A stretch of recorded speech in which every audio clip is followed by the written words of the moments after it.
అందరికి hi guys, this is Asif. చాలా రోజులైంది ఇట్లా మాట్లాడి. ధ్రువ్ అప్పుడు ఇట్లా ఒక నోట్ చేశాను, కానీ అప్పటి నుంచి అసలు ఇంకేం లేదు. ఇప్పుడు ఇలా మాట్లాడడానికి రీజన్ ఏంటంటే, మీ అందరికి తెలిసిందే రేపు May 2 లూప్ ట్రైలర్ రిలీజ్ అవుతుంది.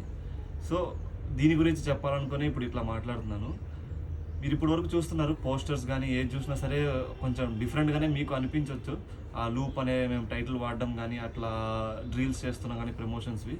కానీ మెయిన్ ఈ వీడియో నేను చేయడానికి కారణం ఏంటంటే, నేను ఒకటే రిక్వెస్ట్ మిమ్మల్ని అడుగుతున్నాను. Please everyone please strictly use ear phones. ప్రతి ఒక్కరు మీ దగ్గర ఇయర్ ఫోన్స్ ఉంటే, ఏ ఉన్న ఇయర్ ఫోన్స్ దాన్ని పెట్టుకొనే చూడండి. ఎందుకంటే సౌండ్ డిజైనింగ్ అనేది చాలా నీట్గా డిజైన్ చేశాము. అది మీకు ఇయర్ ఫోన్స్ పెట్టుకోకపోతే ఆ ఎక్స్పీరియన్స్ మీకు ఎప్పటికీ రాదు. సో ఖచ్చితంగా మీ దగ్గర ఉన్న ఇయర్ ఫోన్స్ మాత్రం పెట్టుకొని చూడండి. ఇంకోటి నాది ఇంకో చిన్న రిక్వెస్ట్ ఏంటంటే, మ్యాక్సిమం షార్ట్ ఫిల్మ్ కూడా నైట్ షార్ట్సే, నైట్ సీక్వెన్స్ ఎక్కువ ఉంటుంది. ఎందుకంటే ప్యూర్ డార్క్లోనే తీసాం మేము. ఎక్కువగా లో లైట్లో చూడడానికి ప్రిఫర్ చేయండి. అప్పుడు మీకు విజువల్లీ కూడా చాలా బెటర్గా ఉంటుంది చూడడానికి ఎక్స్పీరియన్స్. సో ఈ 2 పాయింట్స్ చెప్పడానికి నేను ఇప్పుడు ఈ నోట్ మీకు చెప్పదలుచుకున్నాను. ఖచ్చితంగా strictly use ear phones and కొంచెం లో లైట్లో చూడడానికి ప్రిఫర్ చేయండి. మీకు విజువల్లీ కూడా చాలా నీట్గా ఉంటుంది. నేను ప్రామిస్ చేస్తున్నాను ఏంటంటే, మీకు ఈసారి చాలా కొత్తగా అనిపిస్తుంది. చాలా కొత్తగా ట్రై చేసాం మేము. సో ఖచ్చితంగా చూడండి. రేపు May 2 loop trailer evening 6 PM release చేస్తున్నాను. Thank you.